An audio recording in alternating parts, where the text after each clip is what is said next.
Bon, alors, bonjour tout le monde. Aujourd'hui, pour le cours numéro 10, on va poursuivre l'étude de la fonction tangente. En fait, ce que je vais faire avec vous, c'est on va voir un peu le rôle des paramètres parce que c'est important, oui, quand on la trace, on comprend un petit peu c'est quoi le rôle du A, B, H et K.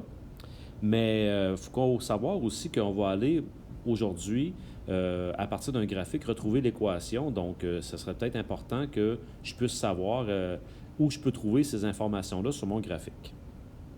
Et en fin de piste, on va faire la réciproque de la tangente, donc tangente moins 1. Donc, ça, c'est pas quelque chose de très compliqué. Alors, pour la fonction tangente, alors on va réécrire la fonction de base, là, qui est f de x égale a fois la tangente de b parenthèse x moins h plus k. Donc là, nous, ce qu'on a à se poser comme question, c'est mes fameux paramètres, là, quel est leur rôle? Alors moi, ce que je vous propose, on va aller sur Desmos. Faites juste observer. Je vais vous faire sortir quelques constats.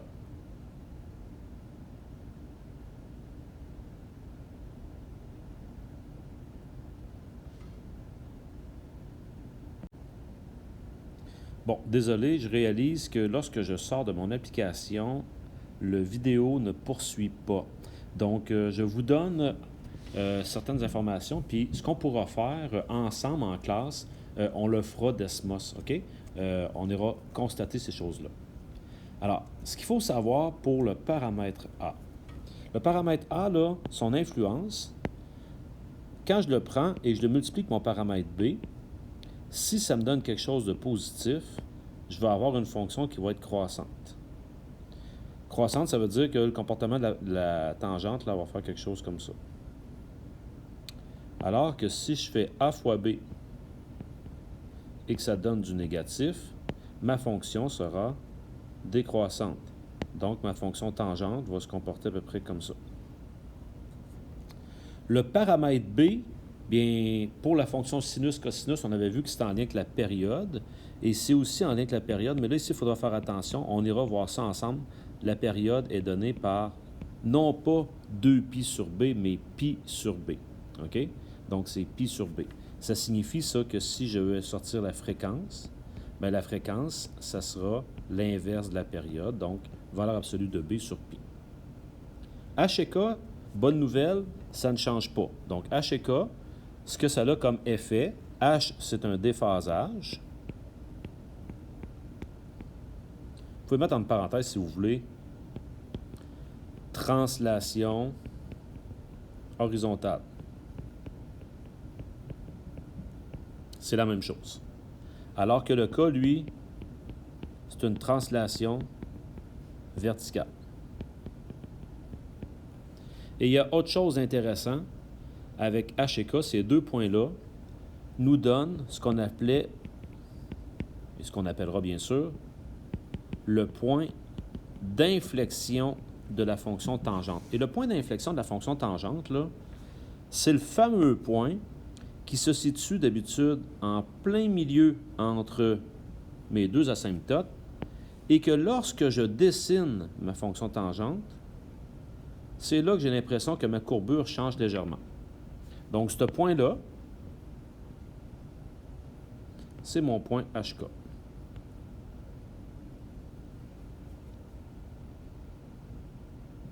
Donc, je vous rappelle que, puis rappelez-moi là, si jamais je l'oublie, là, en début de période, là, on ira sur Desmos, puis on observera ces choses-là. Puis même que, si vous voulez tenter l'expérience, allez-y sur Desmos et rentrez la fonction avec les paramètres A, B, H, K, comme on l'a écrit au départ. Automatiquement, Desmos va comprendre que vous avez des curseurs à mettre. Mettez-les tous et jouez avec vos curseurs. Vous allez voir apparaître toutes ces choses-là. Peut-être ce que vous pourriez faire aussi, là, si vous n'êtes pas si habile que ça ou à l'aise, allez dans les paramètres, dans Desmos, puis assurez-vous de graduer l'axe des X avec des bons, par exemple, de pi sur 4 peut-être. OK.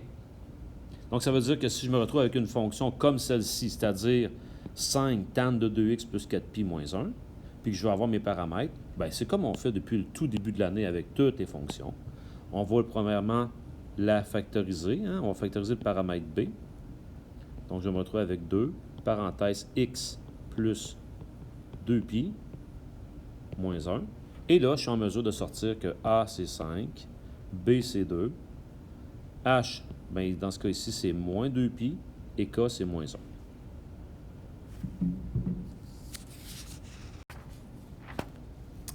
Et là, nous sommes rendus à représenter graphiquement une fonction tangente.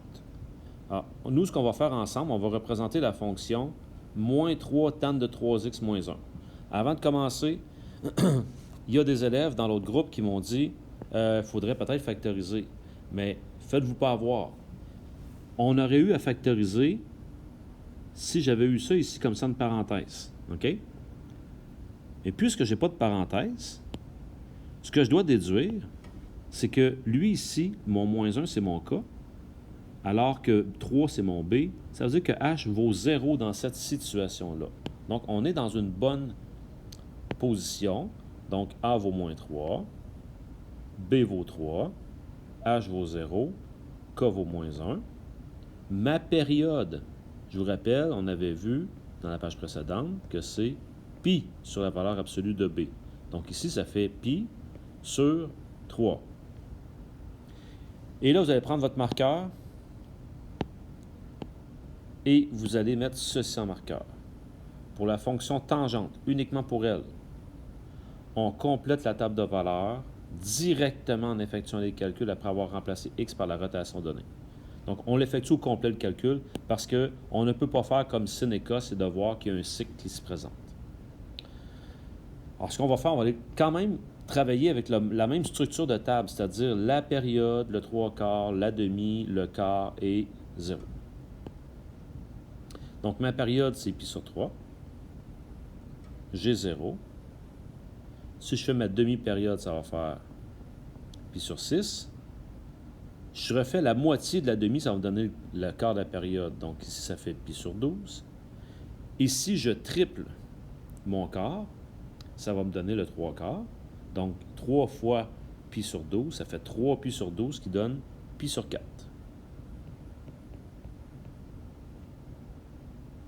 Et là, par la suite, tout ce que vous avez à faire. Je vais vous faire deux exemples. Prenons l'exemple avec 0. Donc, ce que je fais, c'est comme si je remplaçais 0 dans ma fonction. C'est-à-dire moins 3 fois le tangente de 3 fois 0 moins 1. Et là, le premier calcul effectué, c'est celui-là. Donc, c'est comme si je calculais tangente de 0. Donc, allez voir sur votre cercle Trigo, tangente de 0, ce que ça vaut. Vous allez réaliser que sur votre cercle Trigo, le tangente de 0, ça donne 0. Donc, ici, j'ai à faire moins 3 fois 0 moins 1, qui me donne moins 1. Donc ici, j'ai moins 1. Je vais faire pour pi sur 12, puis après ça, je vous donne des réponses pour les autres, vous pourrez les essayer. Donc, si je fais f de pi sur 12, ça correspondra à moins 3 fois le tangente de 3 fois pi sur 12 moins 1. C'est-à-dire moins 3 fois le tangente de pi sur 4 moins 1. Et là, il faut aller calculer tangente de pi sur 4. Je vous laisse aller voir sur votre cercle Trigo. Le tangente de pi sur 4, ce que ça vaut. Sortez votre cercle Trigo, là, vous allez tout le temps l'avoir près de vous, là.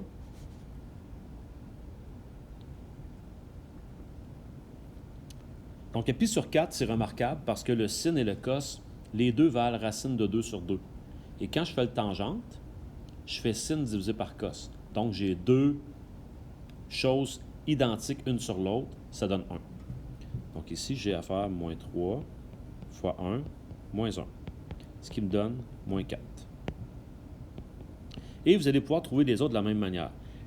À pi sur 6, là, c'est particulier, là, vous allez arriver à une impossibilité.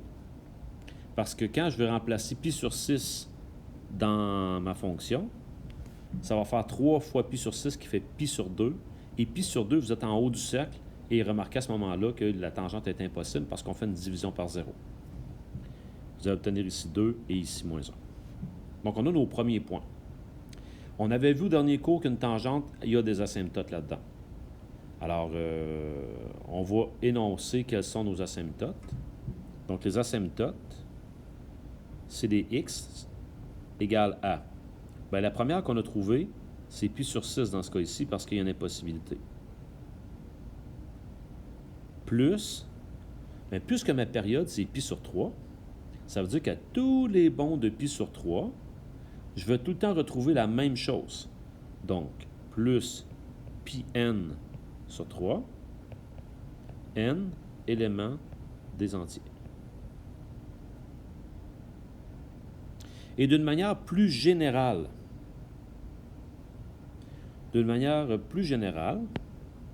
juste vérifier une petite chose, voir si... OK. Donc, d'une manière plus générale, les asymptotes, là, on remarquera, là, c'est tout le temps la même chose. C'est tout le temps en plein milieu d'une période. On pourra la regarder ensemble, mais on va l'observer là. C'est tout le temps en plein milieu d'une période. Ça, c'est bien sûr si je n'ai pas de déphasage. Donc, si j'ai un déphasage, j'ai juste à appliquer le déphasage, donc H. Et les autres qui vont se reproduire, ben c'est tout le temps à toutes les périodes. Donc, n fois les périodes, n éléments des entiers. Donc, je reprends le temps ici de répéter ça, là. Dites-vous une affaire, là, votre première asymptote, ça va tout le temps être à la même place. C'est votre période divisée par 2. Dans notre cas, nous autres, c'était pi sur 3 divisé par 2 qui fait pi sur 6. C'était directement là parce que mon h valait 0. Mais comprenez que si j'avais eu un h qui vaut quelque chose d'autre, peut-être que mon asymptote aurait été ici. Puis après ça, les autres, c'est tout le temps à toutes les périodes. Bon. Alors, on va aller graduer notre graphique. Notre graduation nous est donnée directement dans notre table de valeurs. Hein? C'est des bonds de pi sur 12. Donc, on va aller dans notre graphique. On va aller inscrire des bonds de pi sur 12. Je vous conseille, vu qu'on a de la place, dans votre cahier de notes, vous avez peu de place. À tous les carreaux, vous pouvez mettre votre graduation. Moi, je m'organise pour que ça soit aéré. Donc, je peux y aller comme ça ici. Pi sur 12 ici. Pi sur 6. Pi sur 4.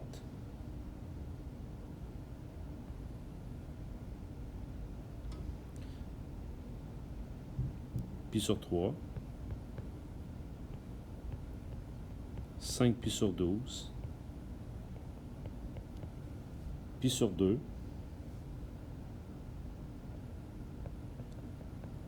7 pi sur 12. 2 pi sur 3.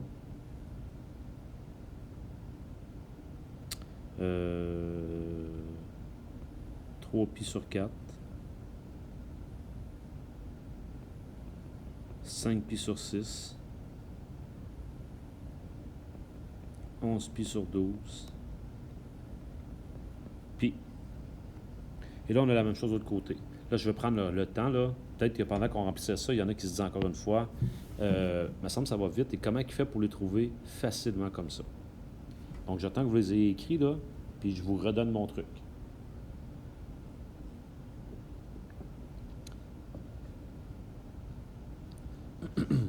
Dans le fond, je pars avec ma première graduation, pi sur 12.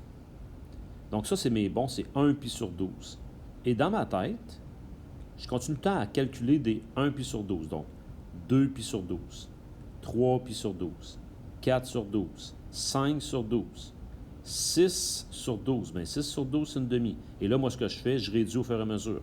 7 sur 12, 8 sur 12, 9 sur 12, 10 sur 12, 11 sur 12, 12 sur 12. Donc, comme ça, là, ça va quand même assez bien. Et là, on va aller placer notre première asymptote qui était à pi sur 6. Donc, à pi sur 6, on va placer notre asymptote.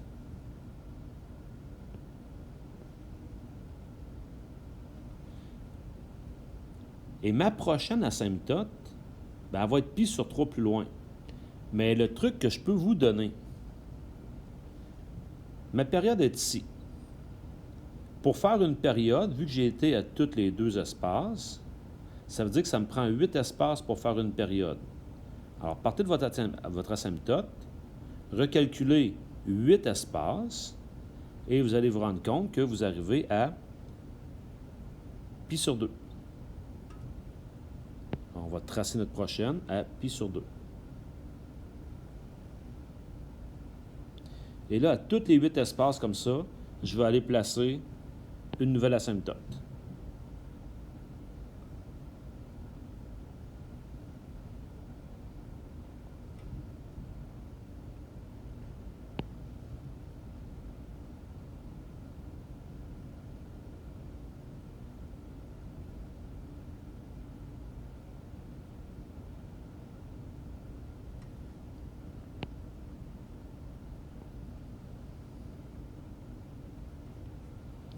Voilà.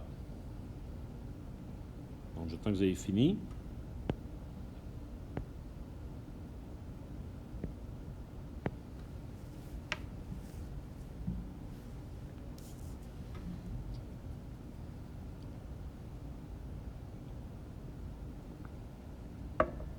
Là, on va aller placer des points qu'on a trouvés dans notre table de valeurs. Donc, ça va nous donner les premières informations.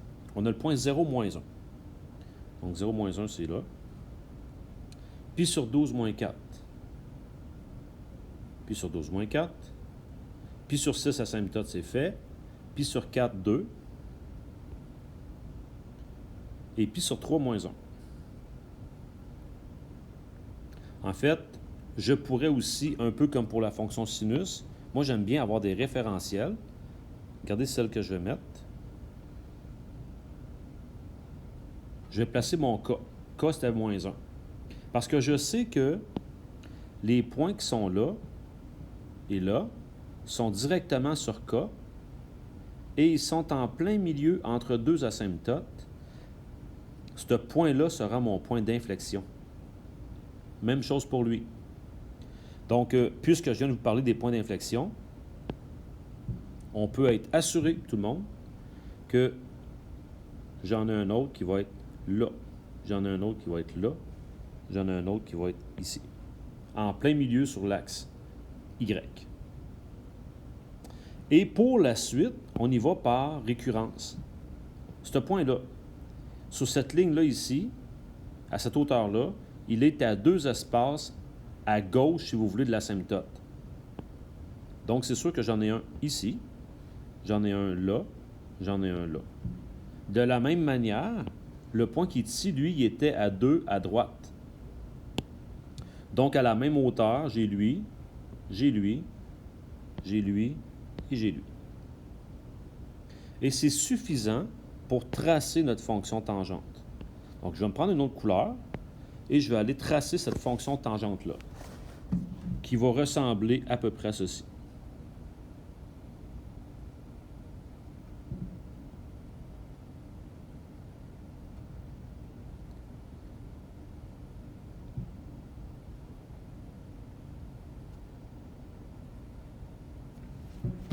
Voilà.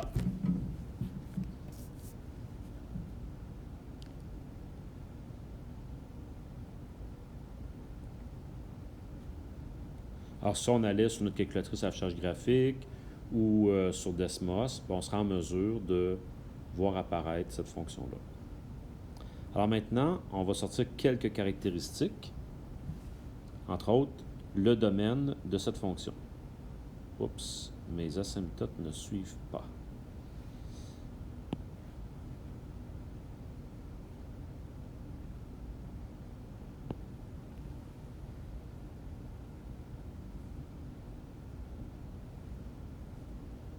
Est-ce que ça va être bon?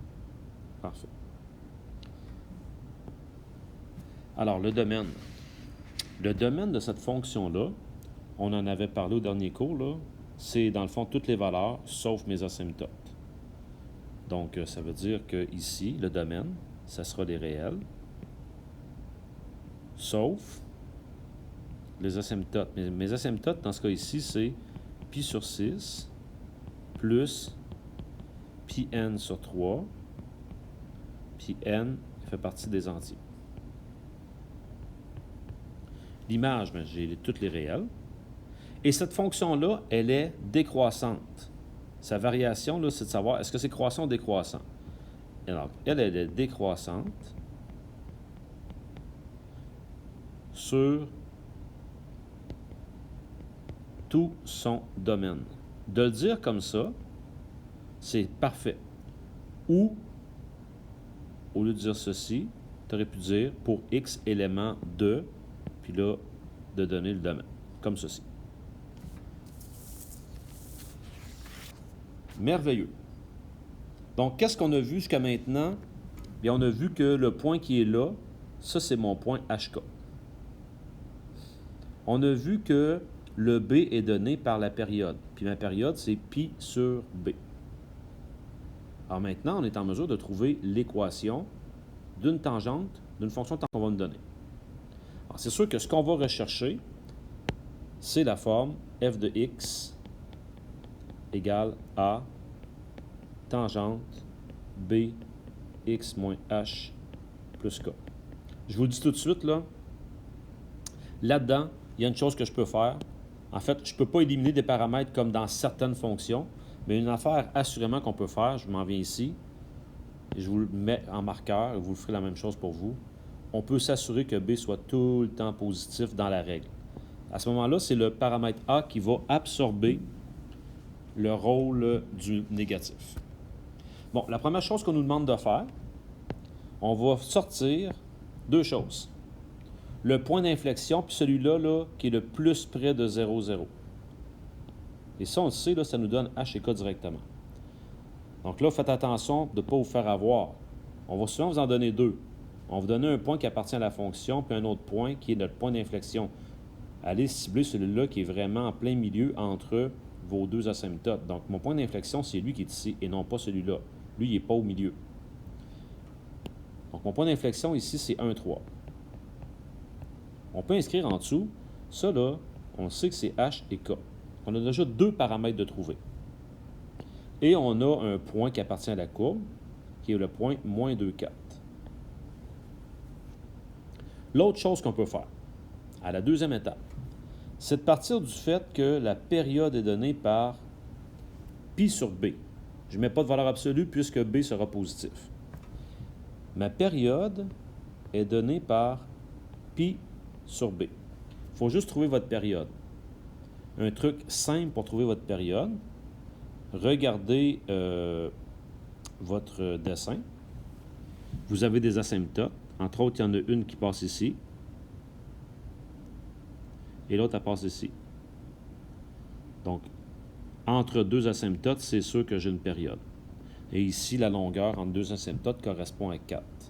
Donc, 4 égale pi sur B. Je vais mettre lui sur 1. Et donc, B est égal à pi sur 4.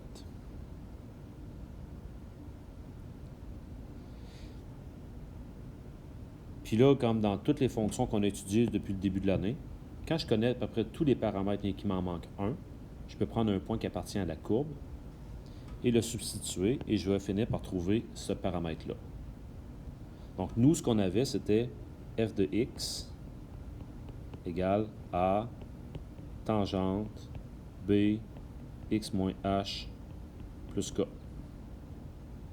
On va remplacer par tout ce qu'on connaît. F de x, bien là, ça, c'est mon point que j'ai choisi. C'est 4. Le a, je le cherche. Fois le tangente de b qui est pi sur 4, fois x. Mon x, c'est le point, donc c'est moins 2, moins h qui est moins 1, plus k qui est 3.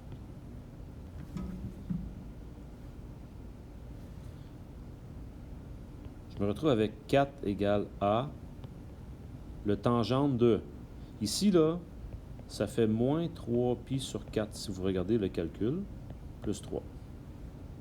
Je vous laisse le temps de regarder le calcul, là. J'ai moins 3 ici, moins 3 fois pi sur 4, qui fait moins 3 pi sur 4. Et là, l'étape suivante, vous comprenez que c'est lui que je dois aller calculer. Donc là, prenez votre cercle Trigo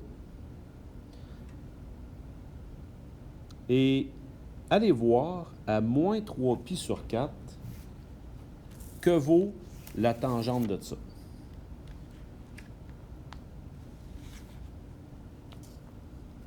Donc à moins 3 pi sur 4, là je ne peux pas aller sur mon cercle Trigo, mais faites attention. Moins 3 pi sur 4, vous êtes exactement ici. Vous êtes comme à 5 pi sur 4. moins 3 pi sur 4, c'est ce bout-là. Donc, on ne va pas se faire avoir. Donc, ici, je me rends compte que mon tangente vaut 1. Donc, ça fait A fois 1 plus 3. Donc, je fais moins 3 de chaque côté, ça fait 1 égale A. Donc, mon équation, ça fait 1 fois le tangente de B qui est pi sur 4, x moins h, donc moins 1, plus le k qui est 3. Voilà. Donc, il faudra s'exercer à retrouver l'équation. Il y en a plusieurs à faire, là. Donc, gênez-vous pas pour passer un petit peu de temps là-dessus. Puis, vous voyez que la première partie du chapitre, ben là, on vient de s'en servir ici, là. Moins 3 pi sur 4, il fallait se situer à la bonne place pour sortir la valeur de mon tangente. OK. La réciproque de la fonction tangente. Donc, je vais y aller rapidement là-dessus parce que la réciproque, c'est quoi? Vous voyez, observez les deux tables de valeurs. J'ai inversé mes couples. J'ai inversé tous les couples. Par la suite, je réalise que pour certains x, il n'y a aucune valeur de définie. À moins pi sur 2, il n'y a aucune valeur de définie. Ben, en fait, à une hauteur de moins pi sur 2, il n'y a aucun x possible. Puis à une hauteur de pi sur 2, il n'y a aucun x possible. Dans le fond, ce que je réalise, c'est que mes fameuses asymptotes, ils sont maintenant rendus à l'horizontale comme ça. Il y en a une à pi sur 2. Il y en a une à moins pi sur 2. Puis là, ben, je vais en avoir une, assurément, à moins 3 pi sur 2. Comme tout à l'heure, pour faire mes asymptotes, je calcule le nombre d'espaces. Ça me permet de savoir exactement où sont mes asymptotes. La prochaine passerelle quelque part là. Et là, je vais cibler quelques points pour voir un peu le comportement. Vous êtes capable peut-être d'anticiper, là. Donc, moi, les points que je vais prendre des points qui se placent facilement, là. Par exemple, je vais y aller avec moins 1, moins pi sur 4, 0, 0, 1 pi sur 4. Je pense qu'avec ça, là, ça va être assez. Regardez bien ça. Donc, plaçons ça. Moins 1 pi sur 4. Donc, moins 1 pi sur 4, c'est à peu près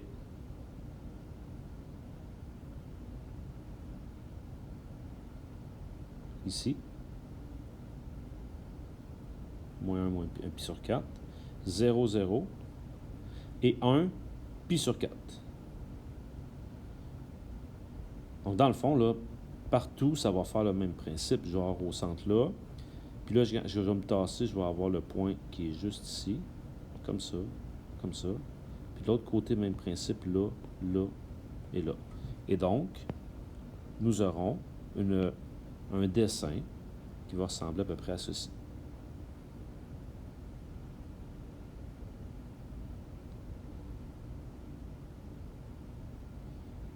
Il faut juste s'imaginer qu'on a fait faire une réflexion à notre graphique qu'on avait initialement.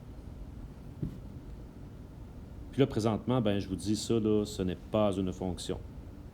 Donc, pour que ce soit une fonction, comme qu'on a fait avec le sin et le cos, on va en cibler un bout. Donc, moi, le bout que j'ai décidé de cibler pour vous, ben, en fait, c'est pas que j'ai décidé. Ce qu'on fait mathématiquement d'habitude, on va aller prendre le point qui est le plus près de 0, 0, la partie qui est la plus près de 0, 0, qui me permet d'avoir tous les rapports possibles. Et je vais cibler ici entre moins pi sur 2 et pi sur 2. Je ramasse toute la gamme. Donc, c'est pour ça que dans mon petit nuage, je vous dis qu'on va limiter ça à moins pi sur 2 jusqu'à pi sur 2. Bien sûr, ici, j'ai mis mes crochets au vert parce que je suis situé entre des asymptotes.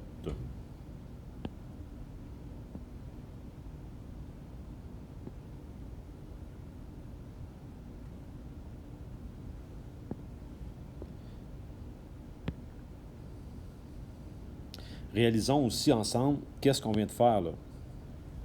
En limitant ça à moins pi sur 2 jusqu'à pi sur 2, je sais que j'ai ici pi sur 2, j'ai ici moins pi sur 2. Donc, je suis limité entre moins pi sur 2 jusqu'à pi sur 2. On est dans cette section-là du cercle trigo.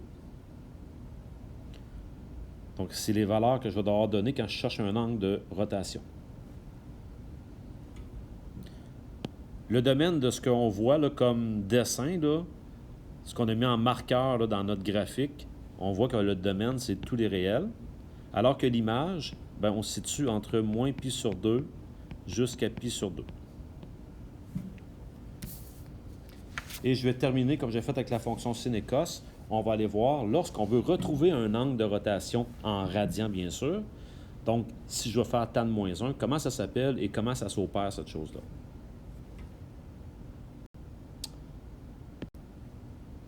Donc, algébriquement, quand je vais faire une réciproque, j'interchange x et y. On cherche un angle, donc les y, ça sera tan moins 1 de x. Et ceci, ça porte un nom. C'est ce qu'on appelle le arctangente de x. Alors, c'est quoi faire arctangente? Dites-vous, c'est comme faire tan moins 1. Donc, on recherche c'est quoi l'angle qui nous donnait le rapport qu'on nous donne. C'est-à-dire, on me donne le rapport 0, pi sur 3 sur 3, racine de 3 sur 3, 1, moins racine de 3. Je cherche, c'était quoi l'angle que j'aurais eu pour que ça donne ce rapport-là. Donc, je cherche mon cercle trigo. Quel angle mon tangente donne 0? Bien sûr, n'oubliez pas que on doit chercher dans la section, là, ici. Donc, à 0, le tangente de 0, il est ici. Bien, c'est quand j'ai fait un angle de 0 radian. Racine de 3 sur 3. Donc, racine de 3 sur 3. Quand je regarde ça, il est à peu près ici. Et ça, c'est lorsqu'on a fait une rotation de pi sur 6. Pi sur 6, ça se situe entre moins pi sur 2 et pi sur 2. Arctangente de 1. On l'a vu quand on a fait notre calcul tantôt. Arctangente de 1, c'est ici. C'était exactement à pi sur 4.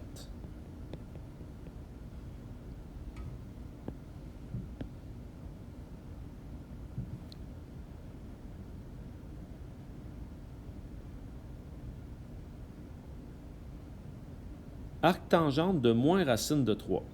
Donc, dans cette section-là, je cherche tout le temps dans cette section-là, moins racine de 3.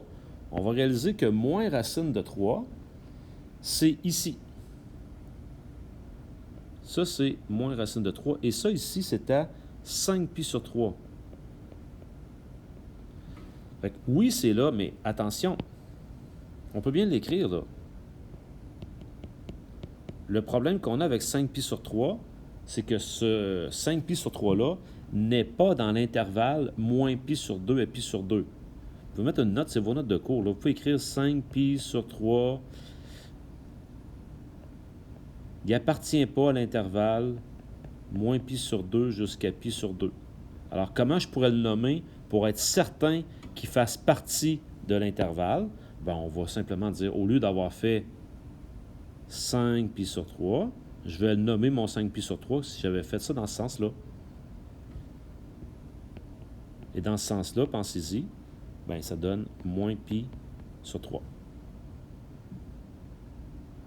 Et finalement, arctangente de quel angle qui me donne une impossibilité? Bien, il y a à moins pi sur 2 ou à pi sur 2. Alors voilà, c'est ce qui met un terme au cours numéro 10. Travaillez bien vos exercices. Éventuellement, ce qui s'en vient maintenant, après ça, là, ça vous sera des résolutions d'équations. On s'en va là, tout le monde. Bonne fin de journée.